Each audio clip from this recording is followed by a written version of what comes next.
Continuing on with Bill Wall's 500 Pirc miniatures, starting at game 61.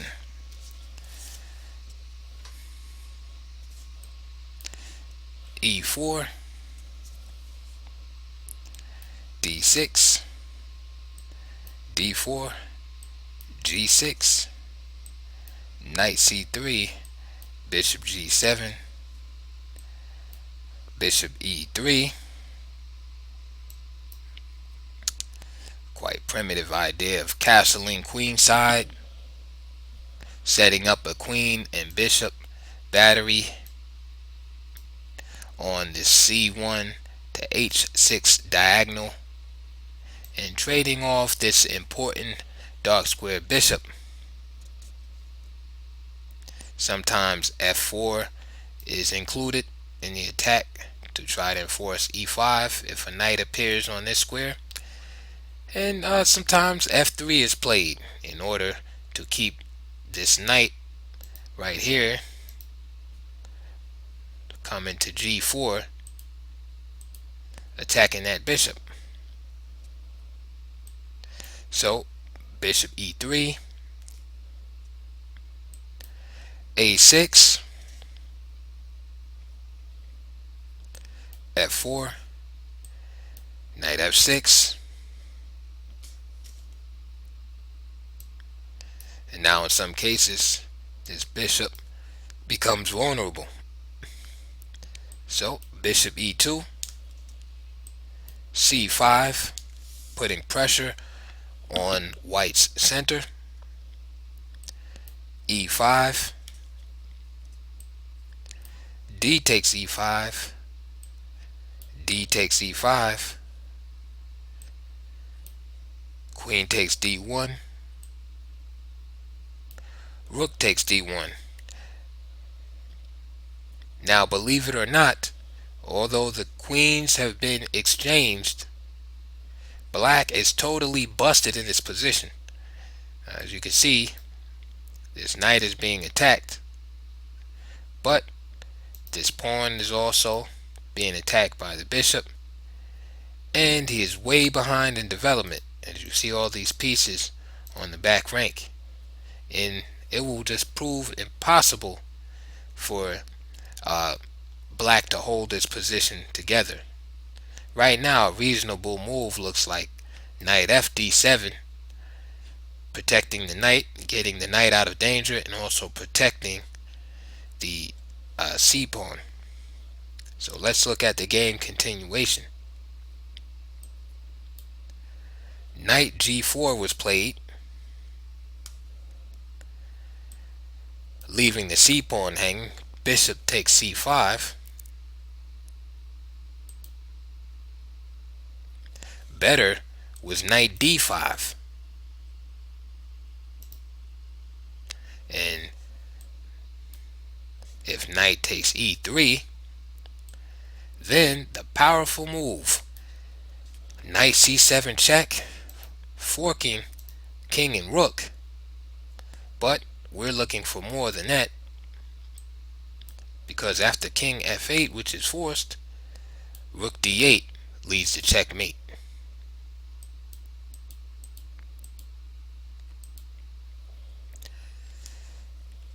So that continuation was not played, and after Knight G4, White simply snatched the pawn on C5. Black played a normal looking move, and Bishop to F5, getting a piece out, and also attacking White's pawn on C2. However, the tactics just do not work out here, and White played powerful Knight D5. And Black just has too many weaknesses here. Black castled. Knight takes E7 check was played. King H8. Knight Knight takes f5, disrupting the pawn structure. G takes f5. Bishop takes f8 was played. Bishop takes f8. Bishop takes g4. F takes g4. h3. Idea is just to develop the rook right on the file which it stands. Black cooperates fully. And now rook takes h3. Knight c6. a3. A totally unnecessary move in such position. Just a simple rook to the 7th rank would suffice here. But a3 was played. Bishop c5. Knight e2. Rook to e8. White played b4, attacking this bishop. Of course, this rook to the 7th, attacking. Everything would be fine. Bishop e7. And knight d4. Again, rook to the 7th was preferable. But white is so far ahead that he can basically afford to do almost anything. And black resigned. That game was between two unknown players. K is white versus C Atkins is black. And that game was played in Xenia, Ohio, 1983. Okay. Moving on to our next game. This game is a miniature between two grandmasters, and this is game 62 on our miniature list between two grandmasters. As white is Alexander Belyavsky. Black is Kuzmin, and this was played in the Soviet Union in 1974. Belyavsky started out with e4, d6, d4, knight f6. We have our Pirc. Of course, you should know by now that knight is attacking the pawn on e4. Knight c3, protecting the pawn and developing piece g6. Belyavsky opts for the plan we discussed earlier with the bishop e3. Usually the queen comes up to d2. White castles on the queen side, and these pawns are tossed at the king. That's the general plan. Of course, there's variations depending what white does, or what black does rather. Game continued. c6. The idea of this is a lot of times the queen will come to a5. Sometimes the queen will stop on c7 and enforce this e5 push. And also another idea is to play b5 and b4, attacking this knight, removing him from the defense of this pawn so that this knight can capture it. And also it sends a subtle signal to white that maybe he does not want to castle queenside because of the coming attack over there. So c6 is a very flexible move. The downside of c6 is that it sort of neglects development. You have the bishop not being brought to an obvious square. The bishop is not being developed. Knight is not developed. So it's just another pawn move. So it has its pros and cons, but experienced players can play with it. But it is possible, as you will see in this game, even for a grandmaster, to lose very quickly. So back to the game. Belyavsky played queen d2, b5, and there's one of the plans that I spoke about. Now white has to be observant of the e4 square, and for this pawn driving this knight away. And unlike our last game, white chooses the solid f3. Now f3 protects the e pawn. Although not as aggressive as e4, what it does is make the e4 pawn solid as a rock, and it prevents annoying moves like knight g4 and the trade of this bishop. This pawn also supports the advance of g4 and h4 later on. Okay, another option there is instead of f3, just simply bishop d3. Okay, so back to the game. Queen c7 was played. After f3, queen c7. This is one of the moves I spoke about. A5 being queen a5 being the other.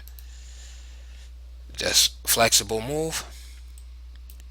White takes the challenge and castles queen side. Knight bd7, continuing development. Now with this move, sometimes black will bring this knight to b6, and from b6 hop into the c4 square or the a4 square, when the opening of the b file becomes very dangerous, because the rook will go to b8, and often in conjunction with this bishop on g7, putting tremendous pressure on this g7 to a1 diagonal, can be lights out for white. That's one of the plans. Another plan is simply to enforce e5. Sometimes the knight even ends up on c5. So again, the one of the major themes, get rid of some of those arrows, one of the major themes in these modern defenses or Pirc defenses is the flexibility. It's still hard to put a label on exactly what black's plan is. But the downside of that is that white has a lot of flexibility also. So after knight bd7, Bielowski played d5, which is an interesting and strong move. The idea is just to weaken this pawn right here for capture. As you can see, this bishop and knight have pressure on the pawn. So for instance, if this pawn was to capture here, then the knight would capture here, hitting the queen on c7. And the same thing would happen if this pawn pushed forward. So it's basically calling black's bluff here. So after d5, Kuzmin reinforced this pawn by playing a6. Bielowski captured,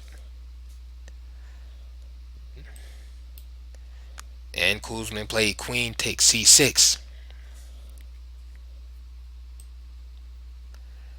Knight g2,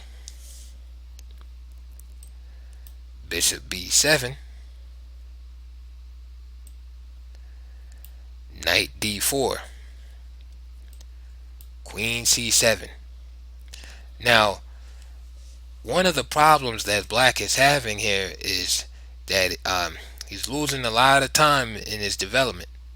And we can see that white is pretty much fully developed and is basically ready to do battle, where black has not really organized his counterplay in an efficient manner. And as we know from a lot of games, falling behind development very dangerous, especially if the position becomes open. So after queen c7, after that tempo loss, Bielowski starts his attack with g4, and we discussed this whole idea earlier. g4, rook c8, and I want you to think also of transpositional opportunities. That's one of the things that you'll find in modern and Pirc defenses. If you just look at this position right now, it has a resemblance to a dragon Sicilian. One of the differences that I see is that the bishop is usually not on b7 in the dragon, and also the dragon bishop is usually on g7 by now. But there are some similarities in that a6 and b5 has been played, specifically Yugoslav attack, that is. You have this setup with the pawn on f3, g4, e4, and of course you had this pressure bearing down on the c file from black. So it helps to understand other openings and other positions, because then sometimes you'll be playing chess and then you'll say, oh, this reminds me of that, and then that'll help you find good moves also. Here I would like to say that if we were comparing it to a Yugoslav attack, that this was actually better for white because of the deficits on black side that I just mentioned. For instance, the bishop would have been at g7 already in the dragon, in the Sicilian, and this bishop would either probably be at e6 or perhaps d7, and this knight right here might probably be traded off for this knight. So there's some differences here. But let's get back to this game. Again, it's a miniature. So Belyavsky pressed forward with g5. Now it's the moment of truth here,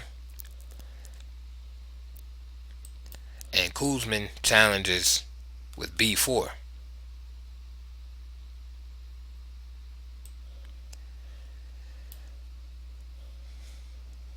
Belyavsky played knight c b5, attacking the queen again.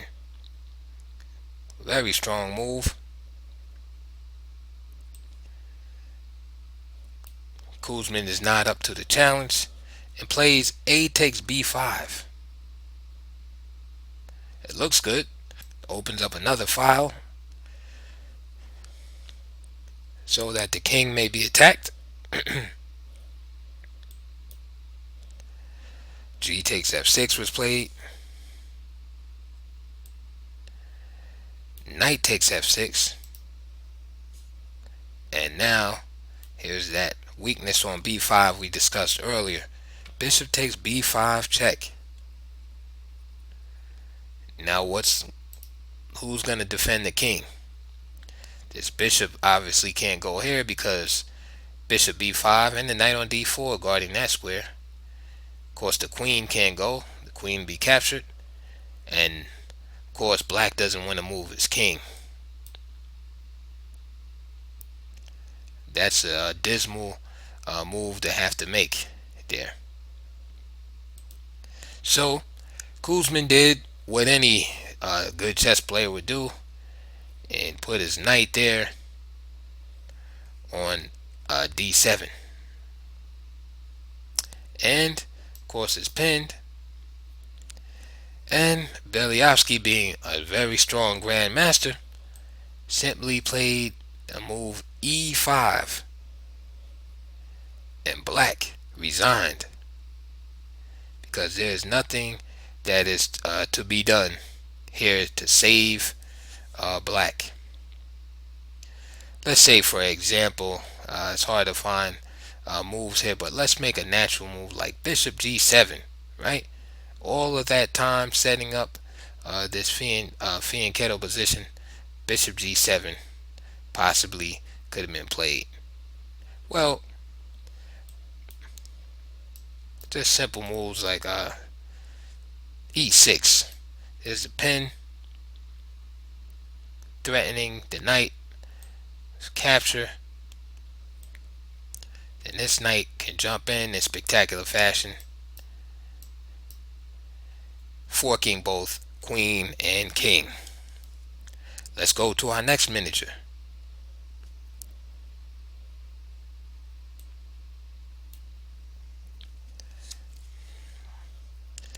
This is number 63. this game was played by Pirc as white and Peterson as black. Now I know who Pirc is. I know he's a grandmaster. I'm not sure who Pedersen was. This game was at T-side, 1974.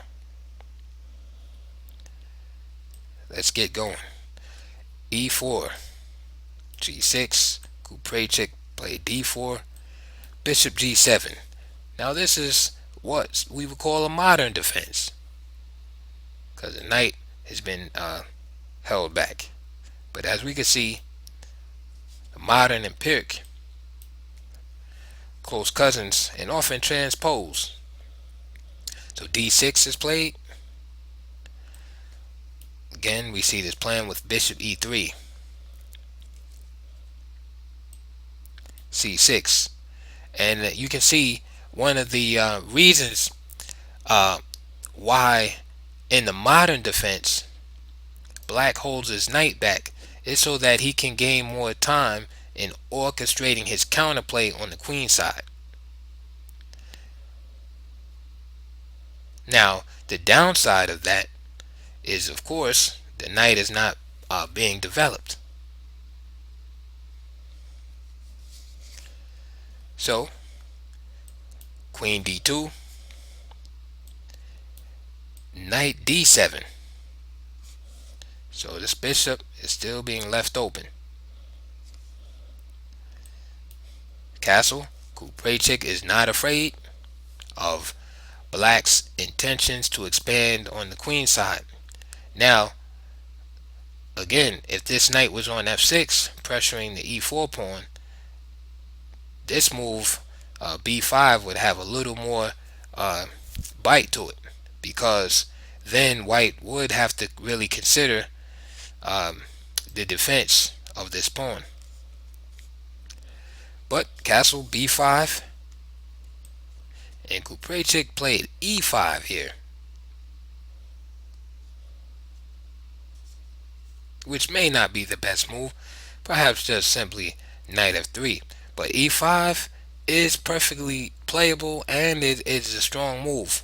You might want to check it on your engines, those of you that use a lot of engines. But the principle is very simple. It's just that white is ahead in development here. He's castled.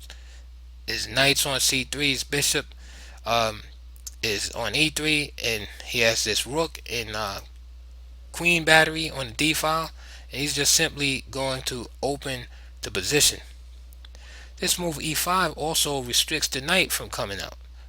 So he's stopping black from development, because how is the knight going to get out? The knight can't go here. He will be captured.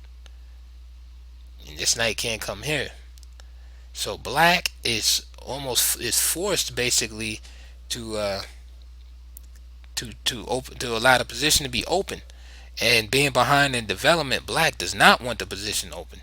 So what black does, being a strong player, he says, hey, I have to keep the position closed so I can catch up in development.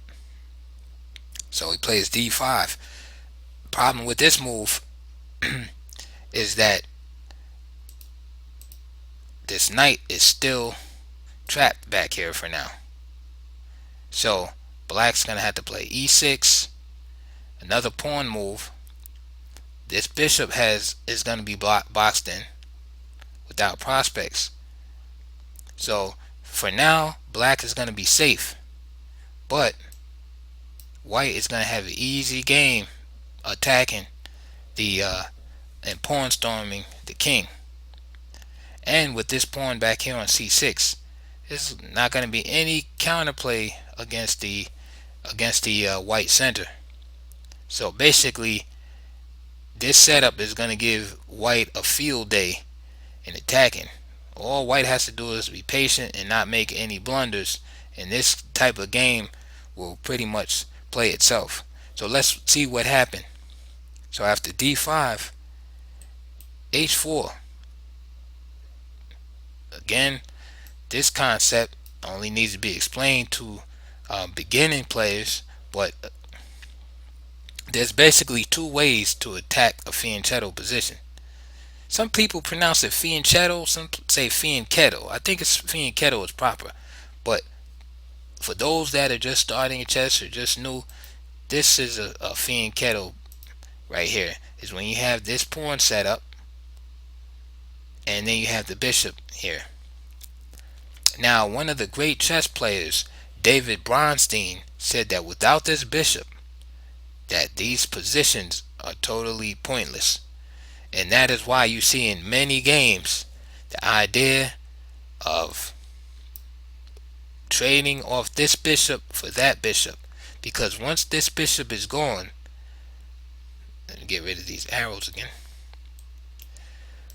Once this bishop is gone from this position, then the dark squares immediately become weak and vulnerable to occupation by the enemy's pieces. In this case, for instance, this knight can go here to f3, right? And then sometimes it goes back to h2, g4. It settles in on one of these squares and creates all kind of havoc for the king. There are basically two ways to attack a fianchetto position. One is to trade the bishop off, as we just discussed. The other is to open up the H file by pushing this pawn to H5 and then trading off.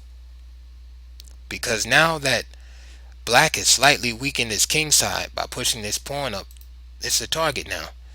And black would love to push this pawn to H5 and trade off on G6 and open this H file up for the use of his pieces.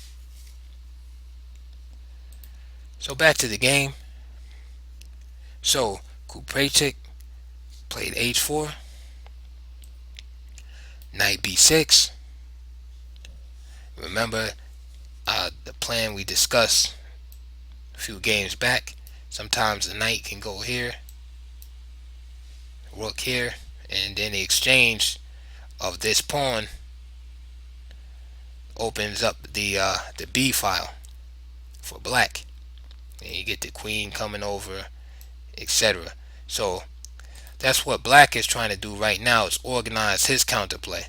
With this move, he opens the way for the bishop, even though this bishop doesn't really have any real prospects right now. Even if this bishop was able to get to, say, f5, it would be attacked eventually by g4, like f3, g4, bishop e2, g4. So this bishop is really hard to bring out here. So this bishop probably will do best on maybe like a6 or something, and try to get traded off. So knight b6 was played. Pirc continues with h5. Remember, black is behind in development, so the opening up of this position is going to favor the player that's ahead in development. Pirc is not in a rush to capture this pawn either. He just keeps developing. He has the G file open. He just keeps developing. There's knight h3. And why knight h3 instead of, say, f3? Well, this knight is going to go to f4, putting pressure on this pawn right here.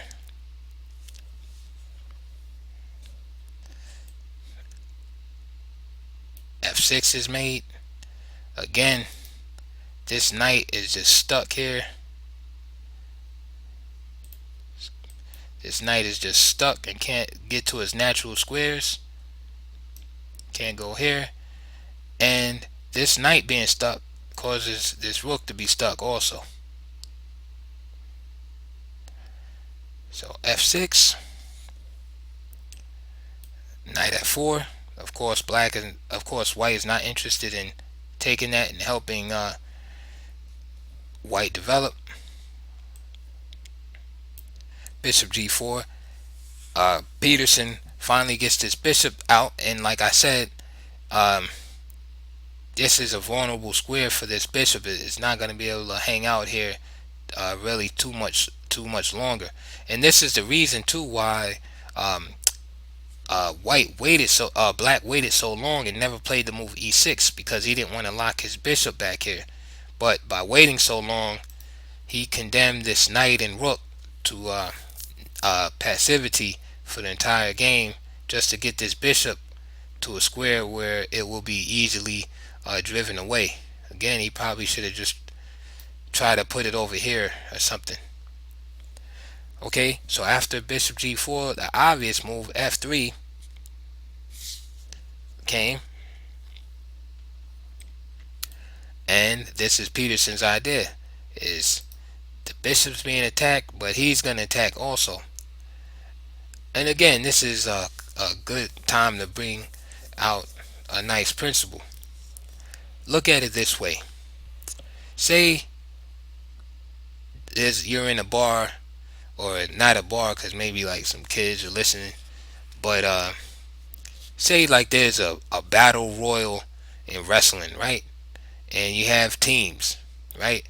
There's 5 guys on one team, but only 2 guys on the other team, and the fight breaks out. Well, all things being equal, except the number of participants and contestants, the number of guys should decide the victory. So the team that has 5 guys is going to win the fight when the scuffle breaks out, basically. Because it's 5 guys versus 2. Those 2 guys could be really good and skillful, but if the other 5 guys have the same set of skills, the 5 guys are going to defeat the 2 guys. So in this position, right now, you have a similar scenario on the chessboard. Black is not developed, meaning that he does not have a lot of fighters involved in the battle, so to speak. But he's trying to initiate a conflict here.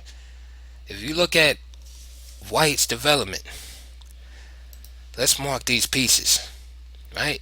The knight on c3, knight on f4, bishop e3, queen d2, rook d1. This rook is developed now because this file is open. His rook didn't even have to move, but by trading off this h pawn, he's developed a rook in place. And the king can be considered developed also, as it's castled into safety. So we can say that all of white's pieces are developed, save this bishop on f1, right? So let's see, 1, 2, 3, 4, 5, 6. I won't even count the king, right? 6. Now let's count the developed pieces on black side. We got this bishop here, right?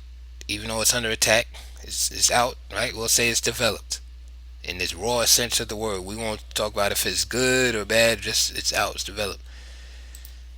Bishop g7 is developed, and we'll say this is developed.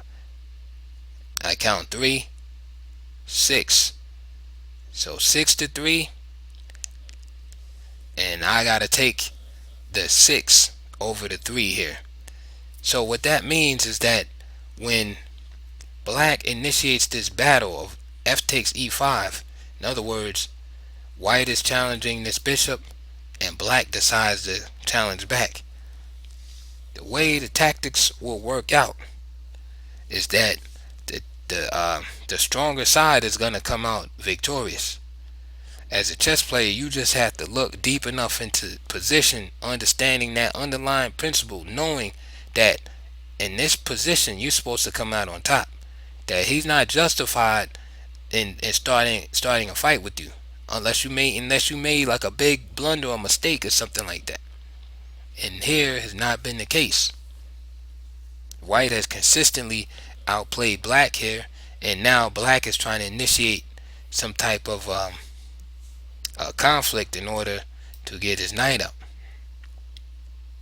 So let's see what the strong player Pirc did in this situation. So after f takes e5, He didn't do it just some kind of passive move, right? Like knight fe2, right? See, that's like a beginning chess player's move. Oh, I'm gonna attack. Let me move my piece out, because then the tides would turn immediately after this, and all of a sudden, black was would would be in the driver's seat. So let's look at what happened here. So after f takes e5, d takes e5,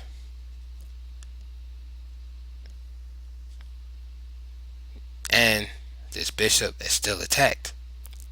So black has no time to try to capture this pawn right away. He goes to f5 here.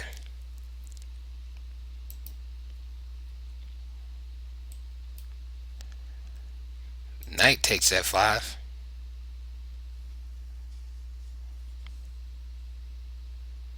And Peterson played bishop to f8, which is a sad move to have to make. We had just been talking about all of this development. Now, you might be asking, what happens if bishop takes e5? Well, just simple bishop d4. And for instance, knight d7, bishop takes, knight takes, and a tactic that we all should be familiar with, fork, winning the bishop. That's just one example. Of course, if he just takes, it's just again same thing, because now rook is in the corner, knight f6, but this knight will just jump in, and there's the fork again.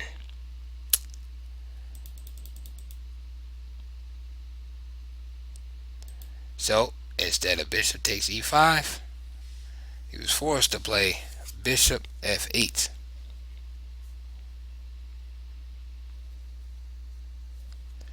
Now at this point, Pirc finds a devastating move here. Remember, we were talking about the opening up of the position and how black would like to keep it closed since he is so far behind the development. He only has two pieces in the fight right now, but it's hard to figure out a way to get to the king. As I marked out this diagonal from h5 to e8 is open, but these pawns here, this bishop is out the game. So it's hard to figure out exactly how do we get to the king here in this position. It's one of those positions you look at, you know it's overwhelming, but it's what do you do here? A move like g4 comes to mind. It's pretty good, you know, but you just feel like, man, maybe it should be something a little bit more here, you know. Well, let's end the suspense and intrigue. Remember, this was the only piece undeveloped.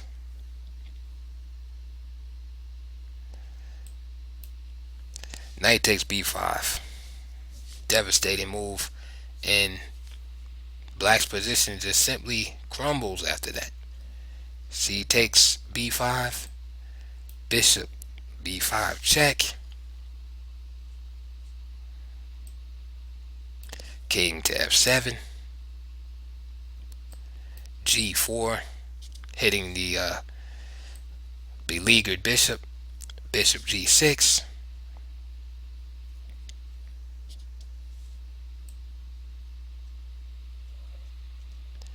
here Beliavsky, Pirc Played bishop d4, allowing e6.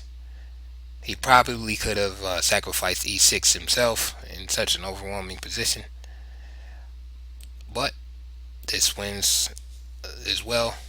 Queen f4 check.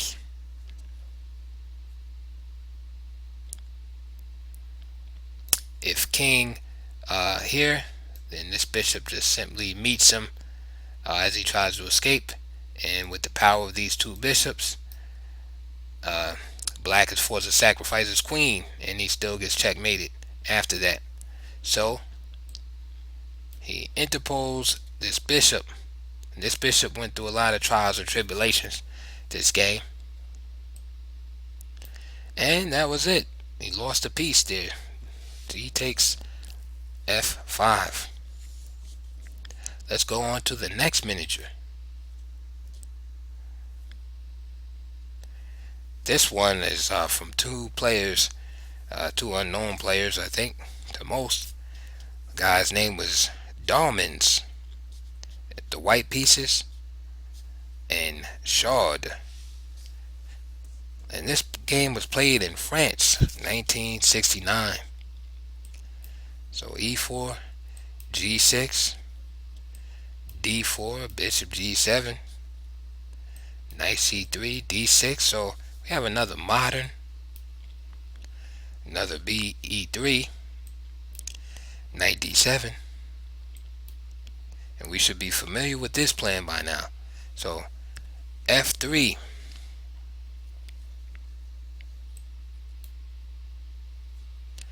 e5, and this is a plan we haven't seen yet in this so far at this point with these miniatures. This is game number 64, by the way.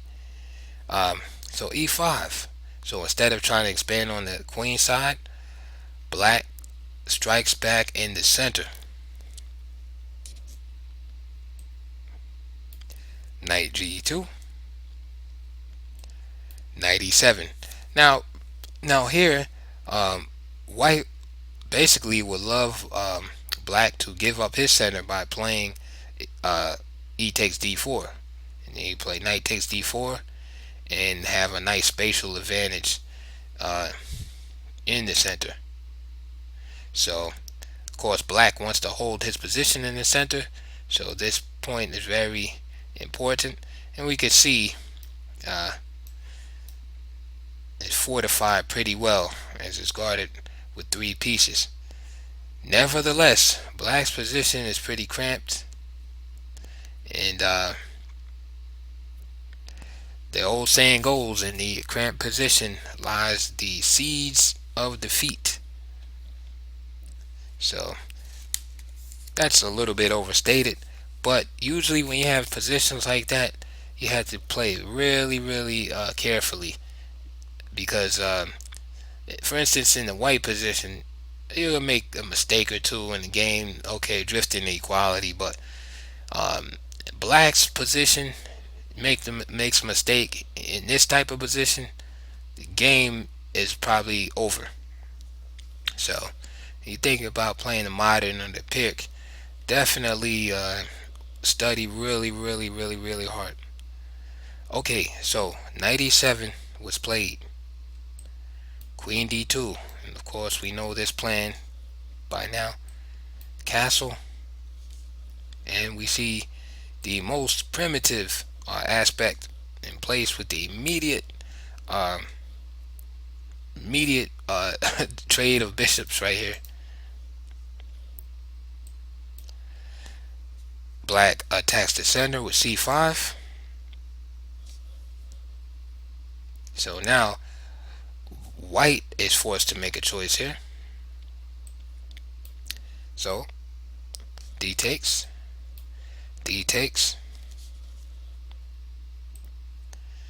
and castle.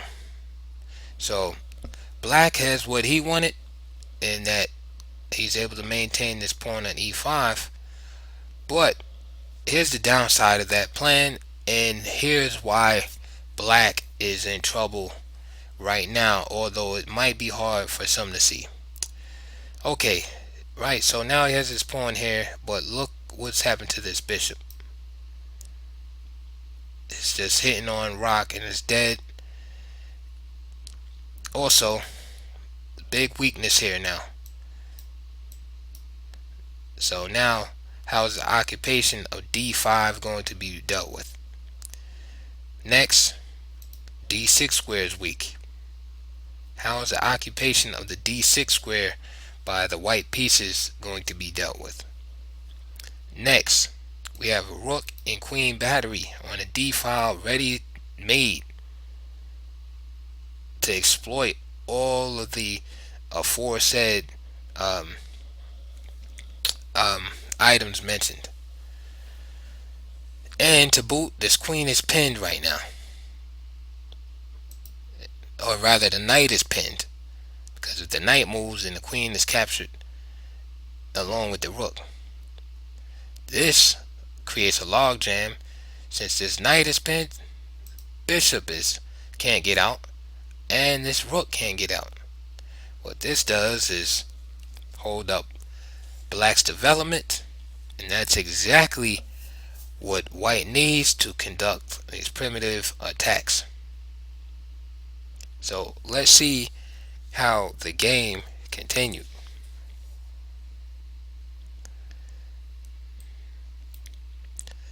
b5,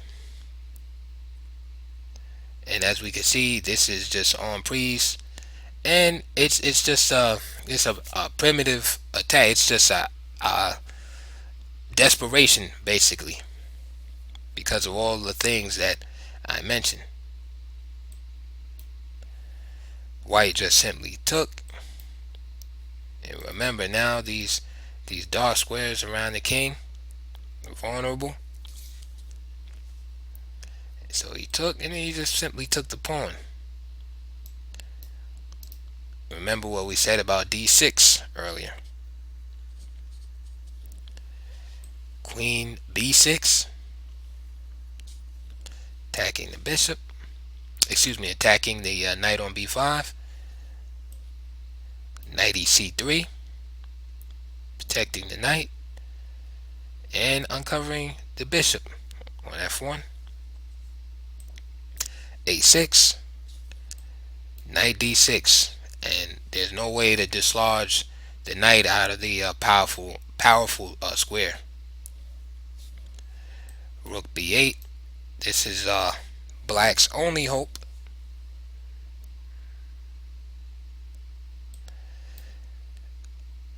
Knight a4, of course, hitting the queen.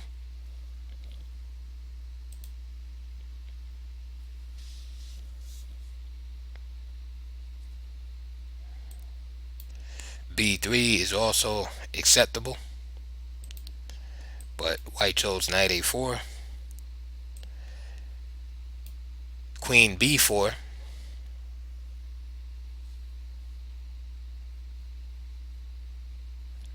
attacking the knight here, and also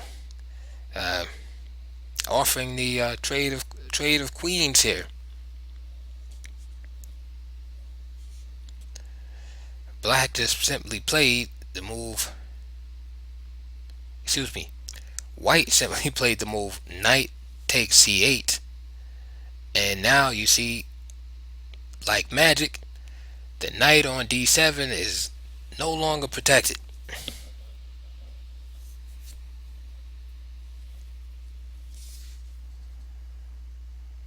So queen takes a4 was played, and you can see these two knights are just toast. Knight takes e7, and let's just go back. If queen takes d2, then just simply rook takes d2, and that has the same threat. Black is going to be down a piece. Okay, so after knight takes c8, queen takes a4, knight takes e7,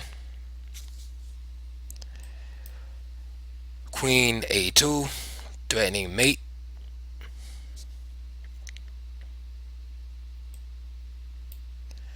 White just played queen c3, queen a1 check, king escapes, and hit on the queen with the rook,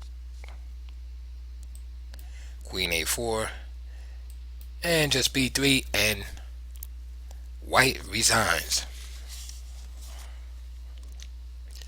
Next miniature, game number 65. This is from Grandmaster Kavalek versus Grandmaster Bilic. And this was played in Europe somewhere. They don't let me know, but Europe 1966. So e4, d6, d4, g6. And what I find fascinating is when grandmasters get caught in miniatures. I see two beginning players getting caught in miniatures, but happens to grandmasters too, and it shows you how sharp these openings can be. Knight c3. And by the way, these are not all miniatures that just have white winning. It's just that so far the ones that I've shown you, white has won. But if you follow from the beginning, you'll see that black wins sometimes and sometimes white wins. The only thing they have in common is that they're all miniatures and different variations of the Pirc. I feel this is a great way to learn about the tactical nuances of the opening, and besides training you in tactics, it trains you in a lot of just different positions that are related, because you won't just see these type of positions in Pirc in modern. You will run into them in, say, like for instance, Sicilian, English openings, with reverse colors and things like that. So they're very useful to me anyway, and I hope that you will find them useful also. So bishop g7 was played by Bilic, and they only give in this book too only the last names for the most part, but I think this grandmaster's name was Istvan Bilic with the black pieces, and with the white pieces is Lubos Kavalek, I think. Okay, so 4, Kavalek played bishop e3, again the same plan as before, knight d7. This time we see the move knight f3, just classical development, instead of what we saw before with queen d2, queenside castling, and f3 and f4. So we see this move, just classical development by white.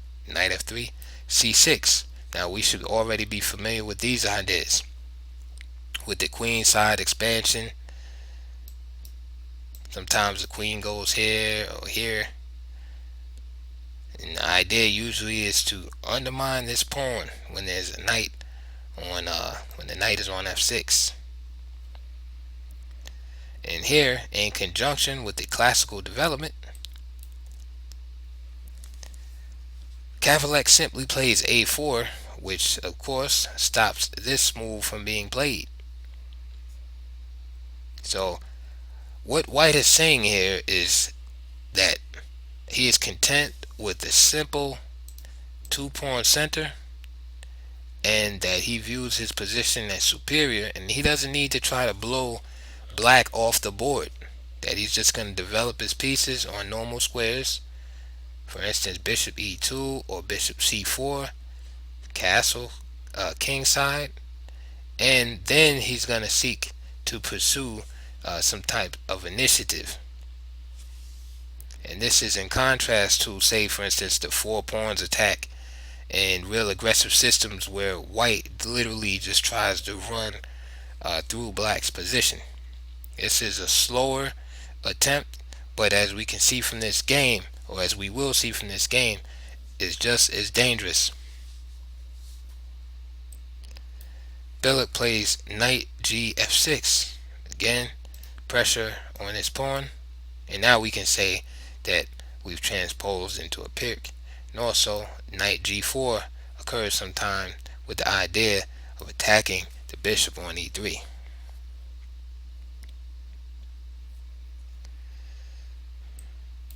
Cavalier plays b3.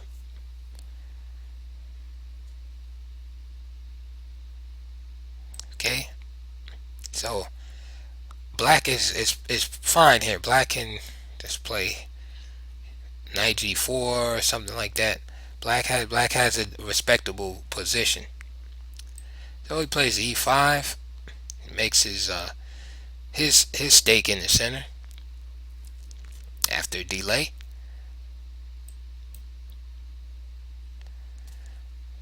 Cavalier takes. Now bishop c4 is a good move also, just developing that piece and perhaps preparing for castling. But d takes e5 was played. D takes e5. Again, now we have some of similar problems that we had before.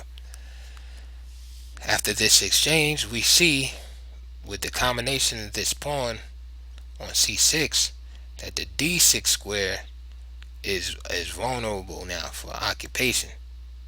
And one of the simple plans for white is to double up on this d file and just control this square. And it's good if he could get a knight or a bishop in there. So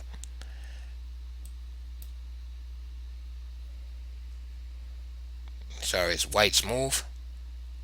So white played knight d2. And so now with what I just told you about the d6 square, it's easy to understand that move.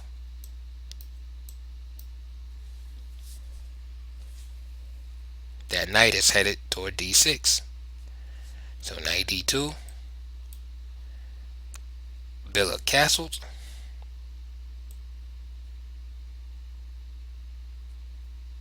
Now I think a good move for black here is queen a5. Again, like I said a couple of games ago, you have to be, if you're playing these kind of openings as black, you have to have a sharp eye for any kind of opportunity to take the initiative or equalize. Like you can't miss opportunities like this. See right here, the knight is totally unprotected. What exactly does the white do to defend this piece here? There's pressure here, right? So if this knight moves, this piece is still pinned to the king. This pawn is vulnerable. So what exactly does this knight do? Because b3 weaken these dark squares. I'm trying to look for a move for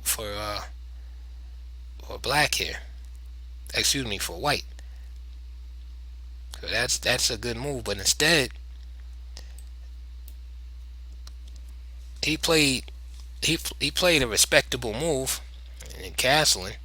Nothing wrong with that. It's they say sometimes it's playing by rote or playing automatic moves, playing mechanically. And when you play mechanically, sometimes you miss opportunities.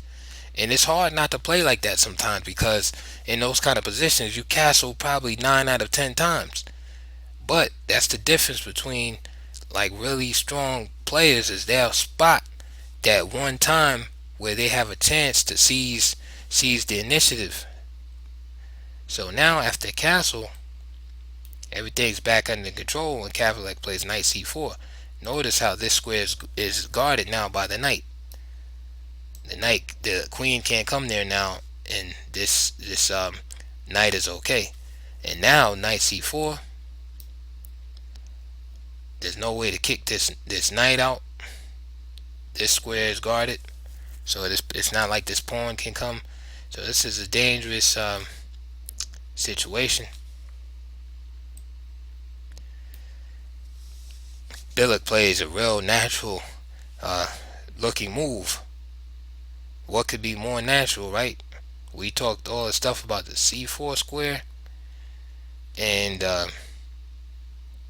I'm sorry, not the c4 square, the d6 square. And now his idea is hey, you jump in with that knight, I'm just gonna chop it off.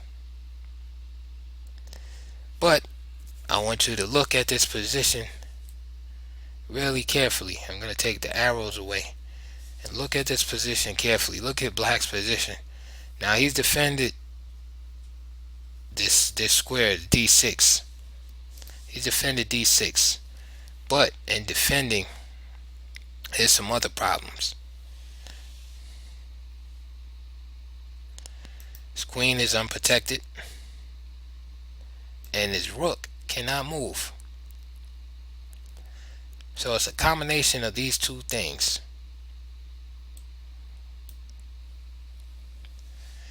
After this move, Billick resigned.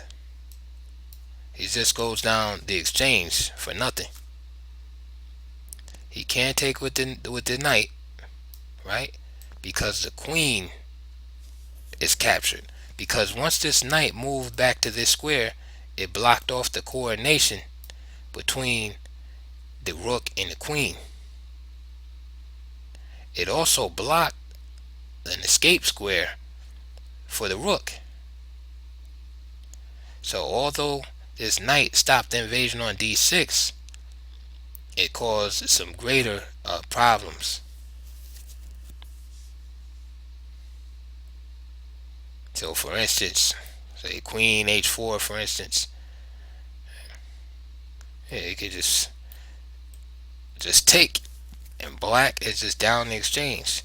So there you have it. Grandmaster resigned in 11 moves.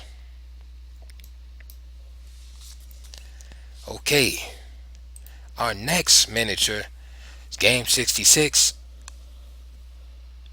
and that is between Federer with the white pieces and Matanovic, who I think is a GM, but I can't remember if he was a GM or IM. But this game was played in Yugoslavia in 1953. E4, D6, D4, knight F6, knight C3, G6, bishop E3. We've seen this plan before. Knight BD7, queen D2, C5, F3, C takes D4, B takes D4. It kind of looks like a Sicilian dragon, right? In some ways. Bishop G7, queenside castling, castle, H4, queen C7, G4, knight B6, and we can see that white's attack is definitely going to reach first. H5, rook D8. Of course, he wants to try to get in D5 or something like that, but it's just too slow at this point. White's attack is right at the front door, literally. I mean, it just really plays itself. H takes G6, F takes G6, desperately trying to keep things closed, but of course this is wide open now, this diagonal.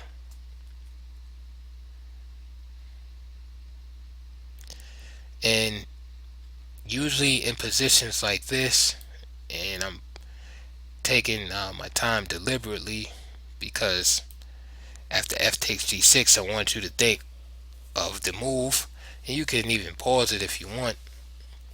But usually in these type of positions, there's usually some kind of back-breaking move that just crunches the opponent into submission. And again, just looking at the general features of the position, this piece is just out of the game, you know. And combined with the weakened king side here, you're always looking for ways to exploit what's going on. This rook right here is protected just by the queen. The queen is not protected by anything. There's all kind of ideas like knight b5 here. Of course, the g4, but then black would try to hang on with knight h5 or something like that, blocking the h file. Okay, ending this suspense. White just played e5. It's a real simple move. Now you might be looking at this position and say, why can't black just take that, and exploit this this pin, right, with the rook, right, win a bishop, right? Well, that's what Matanovic thought. So he played d takes e5 and immediately was lost after bishop takes b6, rook takes d2, bishop takes c7. And if you can count, you can see that black is just down an entire piece, and so therefore resigned.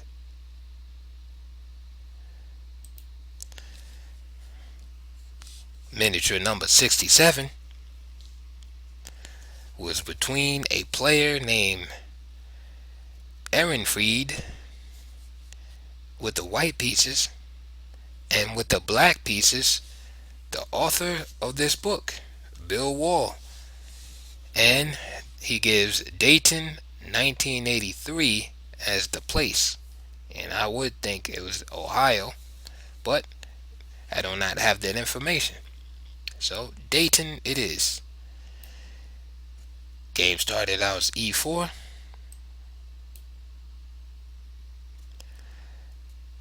Bill Wall played d6 in proper Pirc fashion. d4, knight f6, putting the old pressure on the e pawn.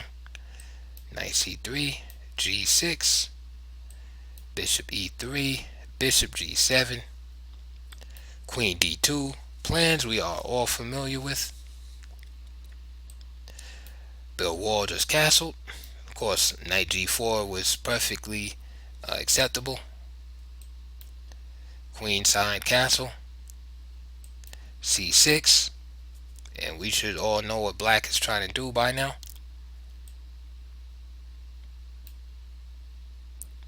h3, and we see this move right here is similar to f3 in that it keeps pieces off the g4 square. Other than that, though, it really doesn't contribute to any king side attack. At least with sometimes h3 is played and then f4 and then g4.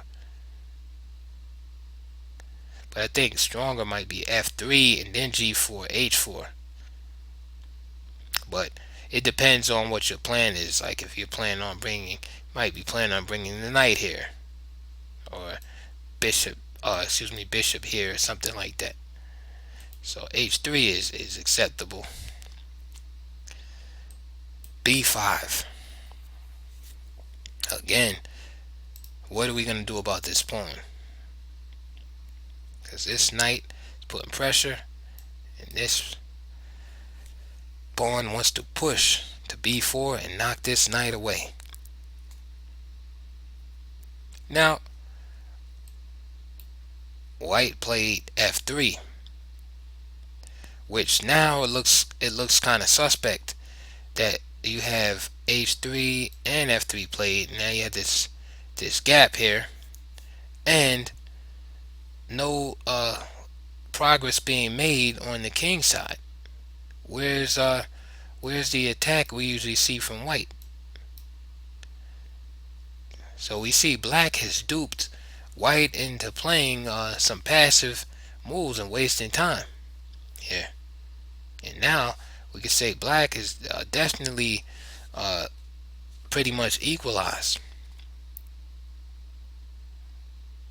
So while black is playing aggressively, we see some slow maneuvering by white. So after f3, queen a5 is played. And again, the idea is b4, drive the knight away. Queen captures. And you see, we have black keeping white preoccupied with threats here. So queen a5, d5. Now the idea is, like we saw in the previous game, is the undermining of this pawn on b5. The problem is that this pawn can't really be undermined here, because the pawn can just push and white is able to capture, as I just explained. So that's what happens. b4 threatening a piece. Knight b1. Now, excuse me, queen takes a2.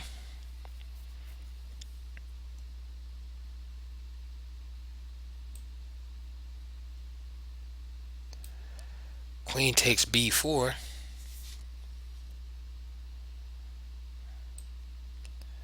And look at this bishop. After d5 has been played, now you have the queen on a2, and you have some bad things brewing. You have the open b file here, and notice how black's attack has made so much progress, and white hasn't even traded this bishop off, nor has he opened the h file or put any pressure on the black position. This is not how to play as white. This is how to play if you're playing the black pieces. So after 11, queen takes b4. C takes d5 was played. E takes d5. And notice the queen and the knight attacking d5. Bill Wall plays knight d5. Now, is he just pawn grabbing? Of course not. Of course he's destroying white center, which is what he's supposed to do, and which is the object of the modern games in general, is that you allow white to erect the center, and then you prove that the center is weak, premature, and you destroy it. But the second point of moving this knight is to clear the way for this bishop to exhibit pressure on the b2 square. By the way, this knight is also hitting his queen. So the queen moves here in desperation. This is a bailout move, and what I call bailout moves are moves where you realize that you're in danger of becoming worse, and you just try to scramble for equality and try to limit your damages. So here, all of white's aggressive intentions of castling queen side and storming the king side, etc., are all out the window, and he just simply wants to trade queens. But unfortunately, it's too late, because after queen takes a3, knight takes a3, there is a hanging piece on e3, and it is just simply captured, and black resigned. Okay, here's another miniature, number 68. And before, on the earlier videos, I wasn't annotating these miniatures, so I was doing 20 at a time, but since I'm annotating them, I'm gonna do 10. So I started with 61, and I'm gonna go to 70. So actually that would be 9. Well, yeah, something like that, 9 or 10. So now we're on 68. This game was played between Chipev with the white pieces and a Greek player named Ioannidis. And this game was played in Varna, 1962. So e4, d6, d4, g6. There's your modern treatment.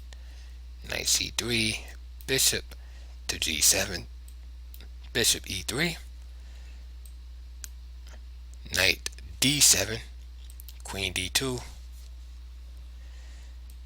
knight g f6, f3. You remember the idea. e4 is fully supported. Knight is prevented from coming to g4,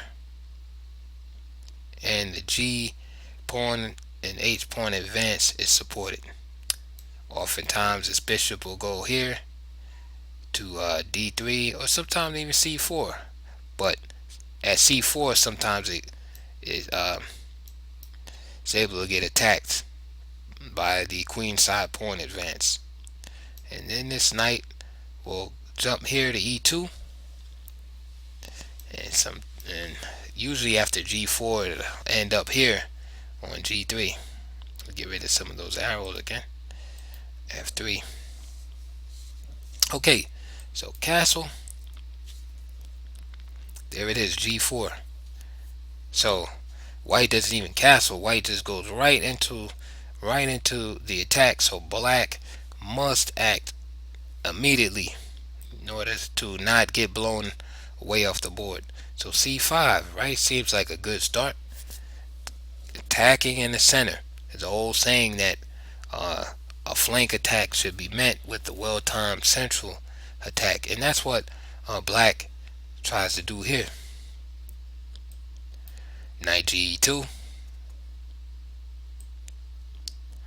b6, and now we see here black showing some consideration as to what to do with this queen side bishop here. So this bishop finds itself with no prospects over here on the king side, really. So either bishop a6 or b5, excuse me, bishop a6 or b7 are where he decides that he's going to put this bishop. Only downside I can say about this move b6 is that it is pretty slow. Other than offering a place for the bishop to go, it doesn't do too much more than that. Meanwhile, h4, with the direct threat of blasting black off the board. Knight e8. Again, purely defensive move, and so sort of a time waster. Again, what is going on that that black is doing as far as counter attack? He just moved his knight back and says, "Come attack me." So that's what white does. h5, and now he brings the other knight here, and that just looks and feels wrong, because what's the purpose of bringing that knight here? Like, is he actually going to try to bring the bishop out here now instead of over here? So then what was the purpose of b6? So rightfully with a excuse me, so rightfully with the move like that, the chess gods have deemed that a spanking is in order. So h takes g6 is played. Excuse me, not even h takes g6 was played. That was the very strong move, but white just castles first.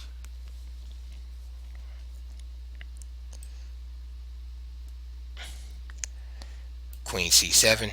So now we see the purpose of that so-called night switch that just happened.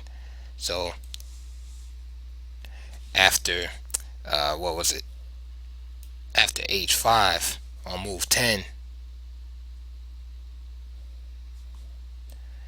knight df6. Yeah, that actually no explanation. That was just a hideous move. No explanation to that move. Queen c7. Uh, that move was important to get off of this diagonal because now we had the rook and queen battery lined up. So he's just getting off the diagonal. But again, black has lost so much time that it's too late. This attack is far advanced over here on the queen side, on the king side, and no counterplay on the queen side to counteract that. Knight g3, very strong move. This bishop is opened up on this diagonal now, and now his counterpart can't even use this square if he wanted to. This bishop can't. This bishop will have to go here or here, like weak squares. Let's get rid of the arrow. One thing I like to mention about this move right here is that you can see that this knight assists in the king side attack also. What's great also is that there are certain positions where this knight will jump into f5 even with this pawn still there and sacrifice itself just to rip open this g file. Sometimes you'll have your rooks on g and h files, or you have your rooks doubled on the g file, and this move will come in at an opportune time where it'll be so much of an annoyance that the opponent will be forced to capture the knight on f5 square. So knight g3 was played. a6. So we see this real, and I said a6 slow on purpose, like a6. The reason why I said it like that is because this is so slow. The attack from black is so slow that he's just asking to lose the game. It's just too little, too late. All of black's moves been slow. Like, you don't have, learn from this game not how not to play with black. Like, you don't have time when white sets up real aggressively like that and a nice center and just comes charging at you. You don't have time to make maneuvers and switching knights back and forth and moves like b6, a6, and kind of like, you know, lollygagging around, because that's how you end up in the miniature book. You know. So after a6, white didn't even play the strongest move. I mean, the obvious move is just open the g file already. Instead he plays g5, which is again, black has played so badly that there's a lot of moves at white's disposal here. So he drives the knight away to d7. Actually, his best move is probably just take the pawn. Knight takes h5, but you know, just being in a passive state of mind, he goes back, and now white makes the right move. H takes g6, f takes g6, and this is just looking crazy. We see the bishop. This bishop right here is just thirsty to get to this diagonal. You can't ask for a more perfect diagonal situation than that. I think like a little baby would put that bishop on this on this square. That's just how much, you know, how much is standing out that piece belongs there. So bishop c4 check. Of course, the king is driven in the corner, and so let's just mark that to show that this is blocked off. And then you have this situation going on with the rook. So tell me, You shouldn't even have to pause this video if you've been playing chess for a little while to find white's move here that ended the game. But if you want, you can pause the video. Okay, so what happened? Boom, rook takes h7, and black just resigned. Why did he resign? Because his mate in 2 moves. I'll give it to you. So after king takes h7, this other rook just simply comes over. I'm sorry, not, you don't even have to bring the other rook. You bring the queen over. You bring the big mom over. Queen h2 check, and there's only, like, these kind of moves, computer moves, and that's made. As you see, all the squares are guarded.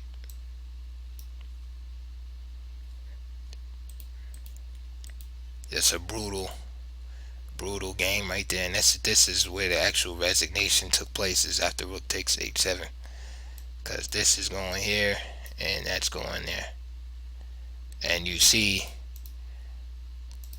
black never even got started, pretty much. Okay, let's go to game 69. This game is between a player called Rossetto, first initial H with the white pieces, and with black is a player named Incuto or Incuto. And this game was played in Mar del Plata, 1968. This game started out with the queen's pawn, right? d4, d6, and it's gonna transpose, of course. All you Queen's Gambit fans would play c4 here, and then the game will probably transpose into a King's Indian type position. But Rossetto preferred e4, g6, knight c3, bishop g7, bishop e3, knight f6, f3, c6, queen d2, h5. And here's an idea we haven't seen before, and this is kind of like you see this in a lot of beginner chess games and blitz games and some grandmaster games. The difference with this move in grandmaster games and in amateur games is that grandmasters know when the move is appropriate and should be played. So the idea is obvious, is to basically stop or slow down white's intended plan on the queen side, on the king side, excuse me. Problem with this move is the king side becomes terribly weak. This is a weak structure. You look at a lot of chess games, enough chess games, you'll see your share of sacrifices on these squares and just busting open the king side. The textbooks, the early chess books, are right when they say keep your pawns just lined up next to each other, because that's really your strongest formation. Once you start moving these pawns in front of your king, you're asking for trouble, because there's always sacrifices in the midst. And now for the rest of this game, black has to keep a keen eye on sacrificial themes around these pawns. So remember, this is a weak structure in general. So let's see how white deals with this. So after 6h5, and let me say for the record that white is definitely better here, because again, what should we be doing in the opening, right? Moving pieces, getting pieces developed into the game. So black has moved a lot of pawns, and that's why he's falling behind in development. So he has g6, he's played c6, d6, and now early in the game h5. Meanwhile, you have the rook on h8, rook on a8, knight on b8, and the bishop not developed. What about moving these pieces, getting them into the game first? Is h5 more important than those moves? That's something to consider. That's why I would never play a move like that early in the game. There's just too many other moves that rank ahead in importance. Anyway, enough preaching. 7 castle. His queen side was played. b5, and at least black has the mentality to get his queen side play started. So you see the idea right here is the hold up. The idea with this move is the hold up white's potential king side attack and charge with his own attack on the queen side. Problem is he's attacking without any development. So the pawns are coming up and he only has 2 pieces developed, which is really suspicious. So remember the little speech I gave earlier about the number of attackers in a fight. So black is trying to attack without attackers, which is interesting. So b5. Notice white just keeps developing. He didn't play any like novice move like a3 or something like that to try to stop this. They just keep developing because this move is always going to be a refutation to that.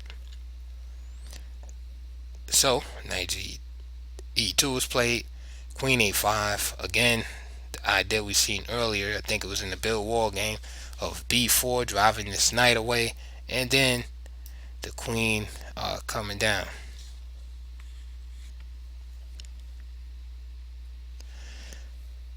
The white played here, and now a3 would be appropriate as the threat is legitimate, followed by say king b1, and then black is good to go. Excuse me, white is good to go here. So white played knight f4. Again, remember I told you this structure is weak, so the knight gets a little closer.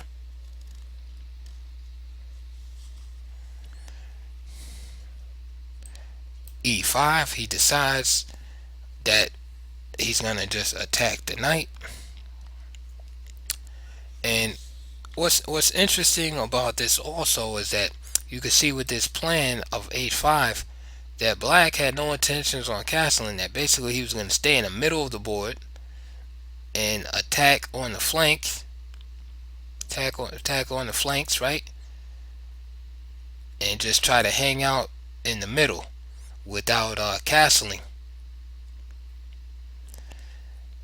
But now after e5, the problem is you have this rook and queen battery that was referred to, and I love to say rook and queen battery because it sounds cool to say. And you had the king in the middle of the board, so it spells disaster. You have all these pieces in the center, and now this move causes the position to get opened up, and the king is right here, and then you have no development.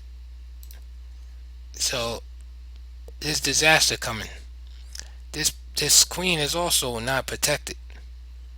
So there's a lot of symptoms, and look at all these pawn moves. I know there's a lot of red here. Look at all of these are all pawn moves that is made, and this is why black is behind in development. This is why black has lost here. Of course, opening up the position. And remember other games, right? We have a problem here. d6, we see that a lot because black plays c6 early to orchestrate his queenside counterplay with b5, and then when he plays e5, then he winds up leaving the d6 square weak, which often gets occupied by pieces. Now, if you look at this position, you can see clearly that knight goes to e3 and can come here. The bishop can also come here. So these are great positional trumps for black. So after 10, d takes, black took back. This square is weak, but this knight is attacked. So I will ask you, what did white play here? Did he move the knight out of danger? Say perhaps a d3 and into this square? Did he sacrifice the knight here? What did white do? You can pause the video if you want while I get rid of these arrows. Okay, again, ending the drama, we can see what happened. So this knight right here is attacked. And remember what I said about development and being ahead in development, and the opponent tries to attack from an inferior position. And that's basically what's happening. Somebody attacking from an inferior position. And I can't emphasize that enough. It's like if you have a huge army and and your army has tanks and airplanes and naval vessels, right? And then the other army is small and all they have is baseball bats. And then they attack, one of your your regiments with baseball bats. Well, just the sheer force of numbers, right, that you have will be able to easily counterattack and destroy that enemy. And that's how you have to think with these kind of situations. Like you look at the board and you're going through your thought, and I will tell you how I will be thinking here, right? I will look and say, okay, I'm ahead in development. This guy has no development. He just has two pieces. This bishop right here is blocked off by this anyway. So the bishop's not doing nothing. This knight is not doing anything. His king's in the middle of the board. Three pieces here are not developed or in the game at all. This queen is on the side of the board, not really being effective. Right? I'm thinking, what can I do, that would just refute this situation, right? Do I really need to move this knight, right? Do I really need to move this knight, right? The answer is no. And let's see what the strong player Rosetto did. Queen d6,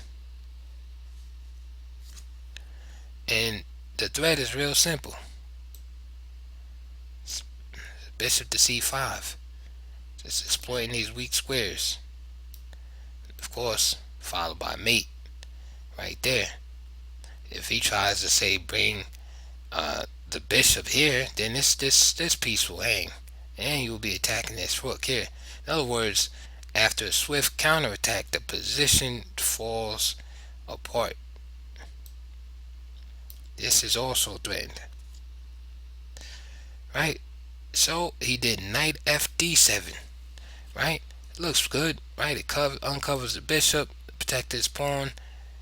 The knight also assists, right?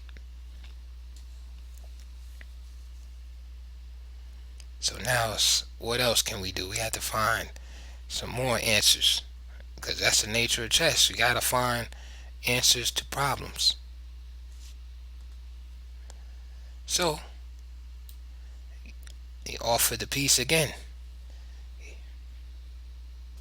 played knight f to d5, threatening real simply checkmate. It's also threatened knight c7 check, hitting the queen and the rook in the corner. So he takes, and guess what? The other knight is right there threatening the same thing. We got checkmate threatening on e7, and the fork threatening on c7. So let's look. This is where black resigned, by the way, after knight d5. So of course, inquiring minds want to know what happens after obvious move like bishop f8, challenging the queen and staving off mate on e7. Well, knight c7 check, king d8 is forced, and bishop g5 check. Nope, this knight is pinned right here, so there will be no defense after, for example, f6, because simple bishop takes f6 checks happen, then that happens, and then that will be checkmate. And notice throughout all of that how weak the dark squares had become. This attack is primarily on dark squares, and that is another point which I forgot to mention earlier.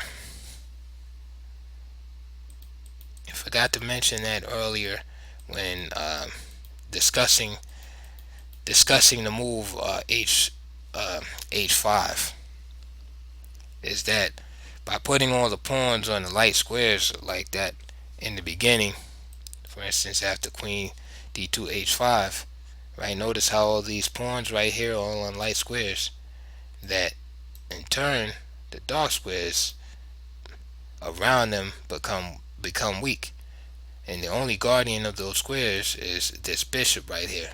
So once this bishop is distracted from them, for instance, has to go to bishop f8 as we saw later on in the game, and squares become vulnerable. As we seen this game go on, right, I'll just play through it again real quick. We saw the deterioration of the dark squares.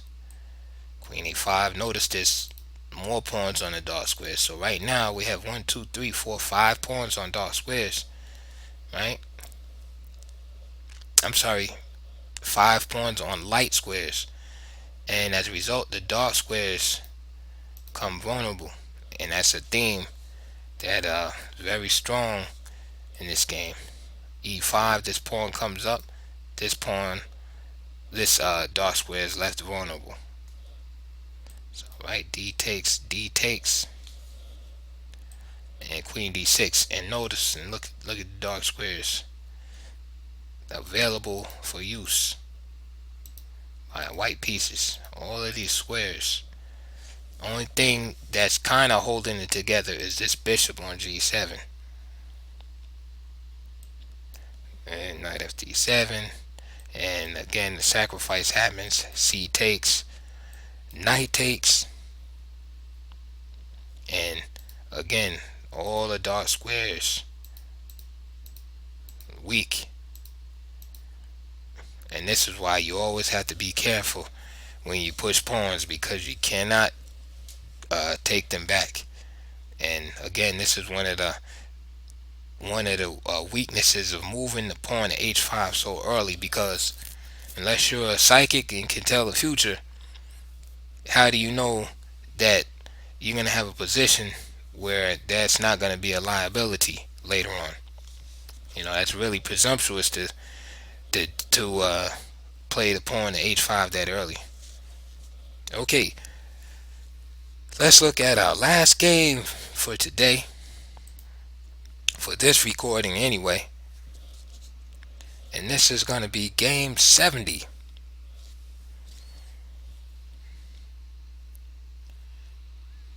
And this game is between Heemsoth with the white pieces and a player named Lange with the black pieces, or Langa, because the game was played in Germany 1953. So e4, d6, d4, g6, knight c3, bishop to g7, bishop e3, knight f6, f3, knight b, d7, queen d2, e5, castles queen side, queen e7. There's a new one, and a suspicious looking one at that. But the queen does either go to c7 and sometimes goes to queen e7. Supports the e5 pawn and gets off the same file as the rook and bishop battery. Problem with that move, though, is that this pawn is left vulnerable, and that's why this move is a little suspect. Play a move like that. Maybe play like a6 or something first if you're gonna play that, because now if the knight b5, I guess the queen could just try to go back, but then there's trouble on the d file. So knight b5, let's play right, real simple and primitive move. Let's see what happens if he just goes back, right? He says, hey, I was wrong. Let me let me just go back. And then you figure, okay, well, this knight is just just here for nothing. So let's see, knight, queen d8, and queen c3. That's a hurtful move because now there's no defense. How can you can't defend that? No defense. Just like that. One mistake in the opening. That's what I was saying earlier. Is when you play these openings as black, you have to be really accurate and precise. Just like that, there's no defense, and black is lost already. Believe it or not, there's no defense to this pawn being captured. If, for instance, you say, why not play c6 now? Oh, he just takes here, and the brutality begins. Okay, so after knight b5, black came up with a different solution and played knight b8. Now, we've been talking for some time, and we can see that move looks really suspicious, because he just totally undevelops.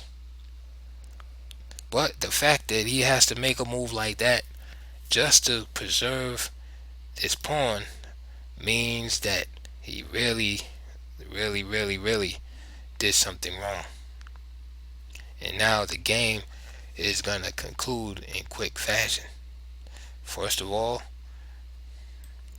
we open up the position, having a dominating lead in development.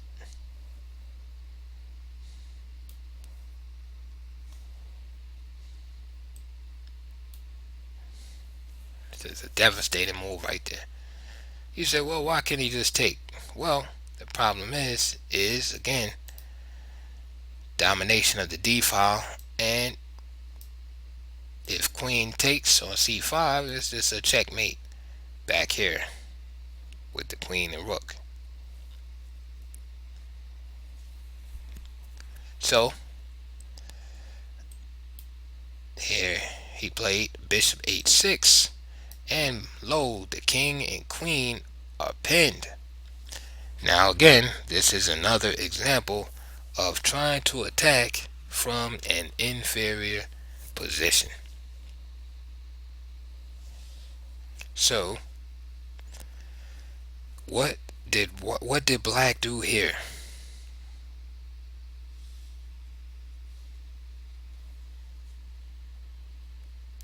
You could pause the video if you need to. Okay, so simple. This queen, excuse me, what did black do? What did white do? White simply played queen takes h6. And you say, well, queen takes c5. But there's two pieces that are unprotected, and the simple conclusion would be queen to g7, and white gains another piece. And that is why after queen takes h6, black resigned. Okay, so that is all for this installment of 500 Pirc miniatures by Bill Wall.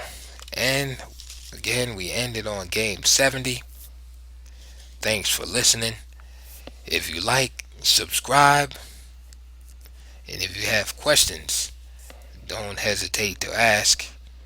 And we'll be doing a few more of these videos. Hope you like the annotation. I try to keep it light, simple, and straightforward, and hopefully you learn something in the process. Alright, I'll talk to you guys later.